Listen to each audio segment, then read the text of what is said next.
My name is Larry Bobo. I'm the Dean of Social Science in the Faculty of Arts and Sciences. Thank you. And I have the great honor of introducing Dave Chappelle.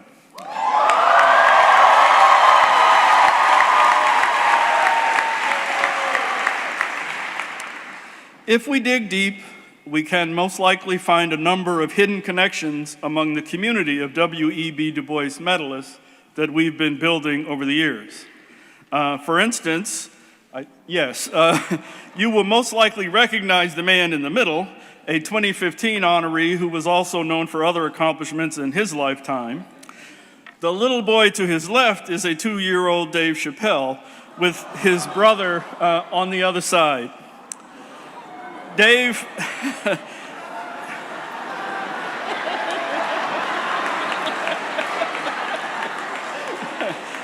Dave says he doesn't know how his mother arranged this meeting. She couldn't have known that many years later, one of her son's admiring colleagues would refer to his Muhammad Ali moment when he put principle above personal gain. A little more on that Ali moment later. Since that photo was taken in 1976, Dave Chappelle has accomplished quite a few things. Mostly, he's made us all laugh with him at this American culture that we live in, at its grievous blind spots, and even sometimes at ourselves. The Root said that his, quote, ability to combine racial insight, reason, and comedy makes him one of America's most celebrated living comedians. He has become America's unfiltered griot and teller of uncomfortable truths. Now,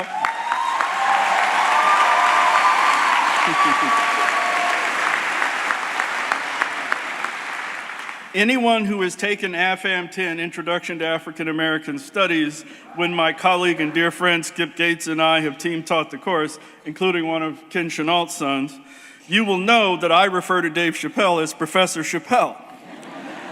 And I do so not because he has written weighty academic tomes. Instead, I do so because so many of his routines, skits, and performances make real, vivid, and of course, side-splittingly funny the complexities of race, of racial division, of blackness versus whiteness, and especially of what it is like to end up on the less than comfortable side of many such boundaries. Dave Chappelle grew up with a mother and father who were both, in fact, professors, dividing his time between Yellow Springs, Ohio, and a father teaching at Antioch, and Washington, D.C., with a mother teaching at the University of Maryland and other institutions. A split that would perhaps forge a distinctive double consciousness that informs both his comedy and his relationship with his multiple and diverse audiences. That Du Boisian double consciousness also informs so much of what's long been regarded as that distinctive black laughter. And I'm going to quote now from that great African-American author, Ralph Ellison, who I think characterized what this capacity, especially in connection to humor and creativity, is all about.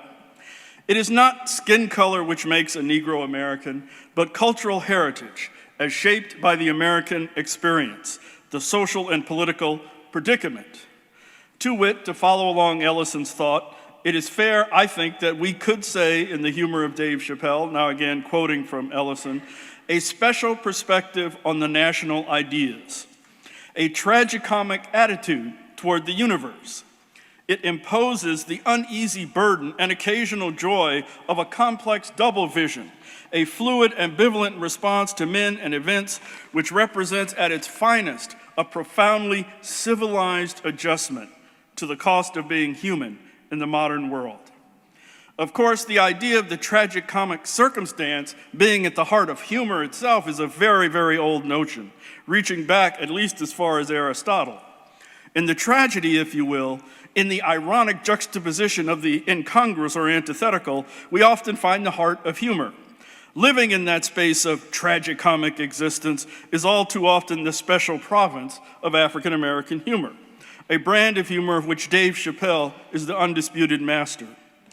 For me, as I suspect for many of you, Chappelle's humor manages to combine several qualities that truly are hard to bring together in a fashion that is still funny. Yet he does it. He puts before us a keen grasp of the sociological and economic complexities of our times, but does it in a manner that captures, on a regular basis, a sense of all of our human vulnerability and flaws, that showcases his own playful risk-taking and daring, that communicates a powerfully felt sense of his own unflinching belief in the importance and basic dignity of each and every one of us as individuals. That is, just as his humor is skewering racism or bigoted stereotypes, in that same moment he manages to cast a light on the challenges and complexities of human existence that face all of us.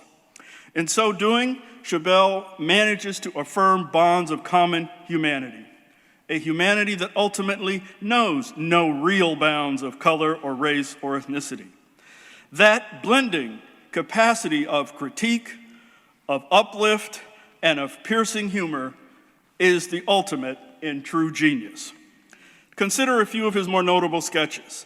I suspect there may be some laughter here. Those of you who've been in AFAM 10 know that each and every year I showed the racial draft.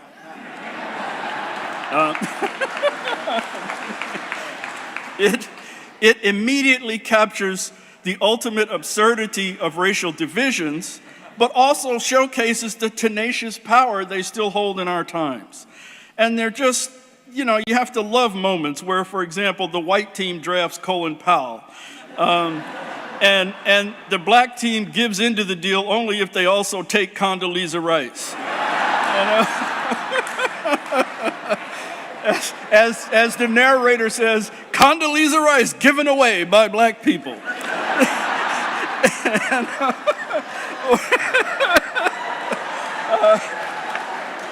And I shouldn't say that because she's a good friend and actually a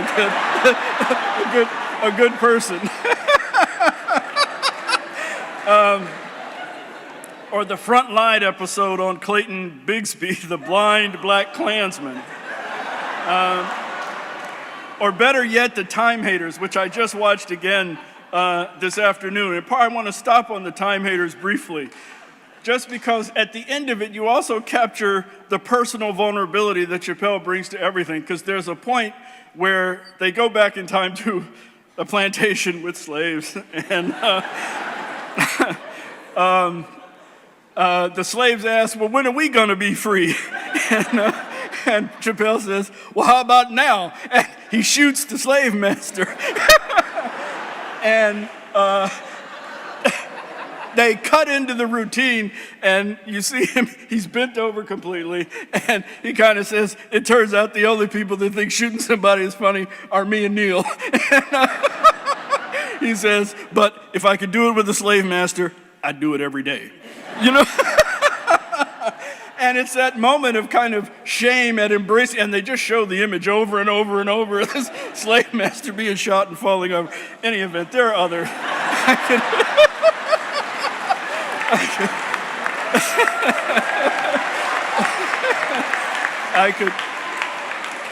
The last thing I will mention, because it really did captivate us all, he was kind enough to get several of us seats to his performance with Jon Stewart this summer here in Boston on a just remarkable 2.5-hour comedy performance where they all he and Michael Che and Jon Stewart just riffed improv on stage, which was fantastic. But this idea of putting personal vulnerability on display, and I'm going to do this quickly because you really can't do this during the Du Bois Awards. One of the recurrent motifs was about watching the Chuck Berry sex tape. And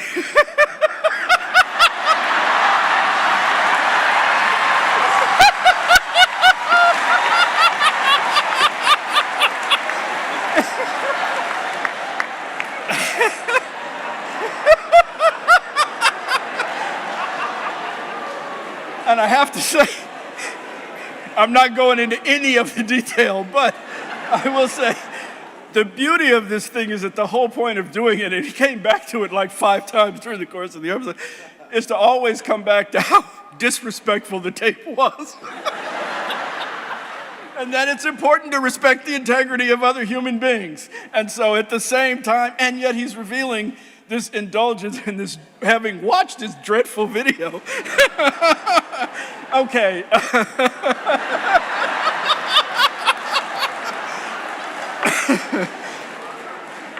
Okay. Anyway.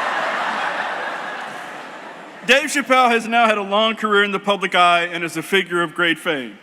So much so that last year, the New York Times declared him an American folk hero. He's appeared in a number of films.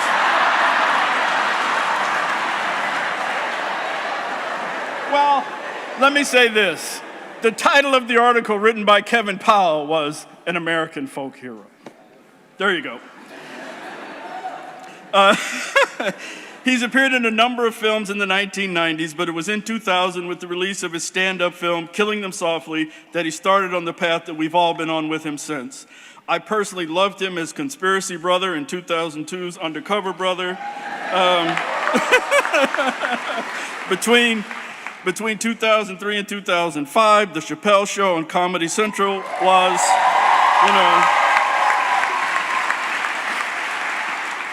it was the place to go for the most intelligent, most biting, and just the funniest comedy anyone was producing at the time.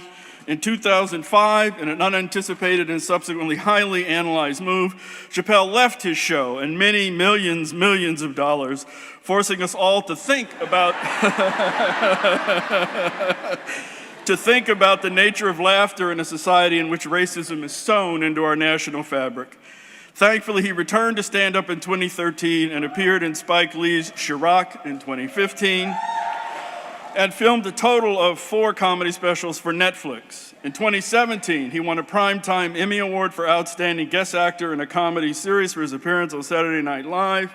In 2018, he won both the Grammy for Best Comedy Album for The Age of Spin and Deep in the Heart of Texas, as well as another Primetime Emmy Award for Outstanding Variety Special for Dave Chappelle, Equanimity. My colleague in the Department of African and African American Studies, Glenn DiCarpio, who writes about race in comedy, says of artists like Chappelle, artists invite us to examine why stereotypes exist and to consider the power they have. We protest against them, but something is keeping them alive. The conjuring artist says, I'm going to bring these things fully alive in front of you and make them bigger and louder and get you to ask what it is that drives these stereotypes. Now, some people don't get the humor. That's a huge risk that artists who trade in stereotypes take. For the risks he's taken in his comedy and the risks he makes us take every time we laugh and shake our heads and say, he did not just say that. The Hutchins Center awards Dave Chappelle, Professor Dave Chappelle, the W.E.B. Du Bois Medal.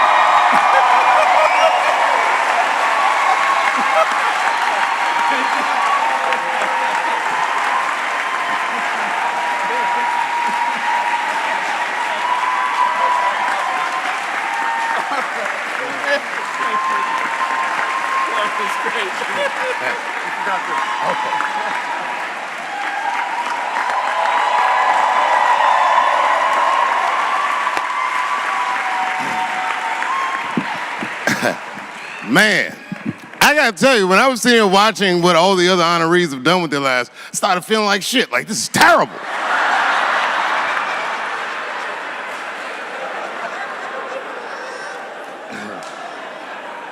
And then Bobo brought me up and started out good with that Ali picture, and then it just, whew. But that coloring book that was in the picture, I know the Ali's are here, that coloring book, my mother has it. And Champ, he signed it. You know, the greatest, he signed Muhammad Ali. And his sparring partner was there that day. And his sparring partner signed it, said the next heavyweight champion of the world, Larry Holmes. And he was.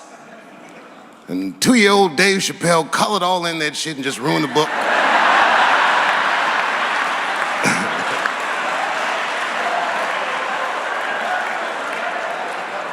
But I remember part of the book that I remember real vividly, because I asked my mother about it when I was a kid. There's a part where there's a picture of Ali throwing his Olympic gold medal into the Ohio River. That's why it's so weird for me being here. You know, both my parents were very brilliant. My dad went to Brown in 1955. That's right. He told me at the time he was one of 3 black students. He said one of the guys got accused of a rape that he probably didn't commit, and the other guy killed himself.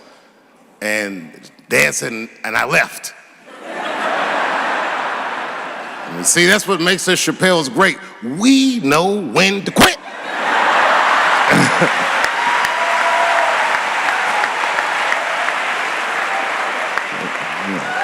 We all just live to fight another day.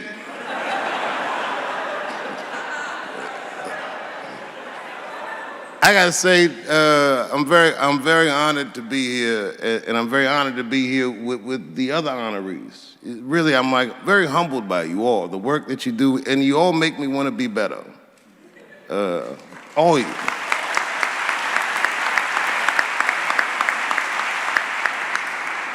And you know, I was gonna stop doing stand-up for a while because 4 comedy specials in a year is like, that's a lot, you know. But you know, shout out to my colleagues in comedy.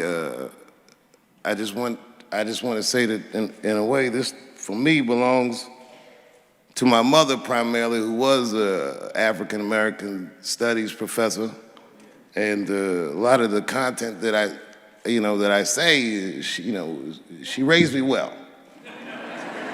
I'm not an uninformed person. But also, you know, my colleagues in comedy, like comedians have been getting beat up pretty bad recently, and we're somehow nowadays expected to speak with the precision of attorneys or politicians. We are not. I always think of James Baldwin. You know, James Baldwin was one of my favorite writers because he managed to tell white people what they feel like to be around.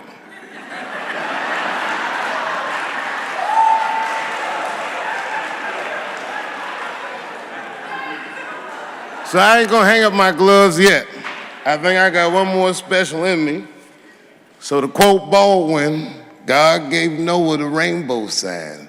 It's no more water, it's the fire next time. Thank you very much.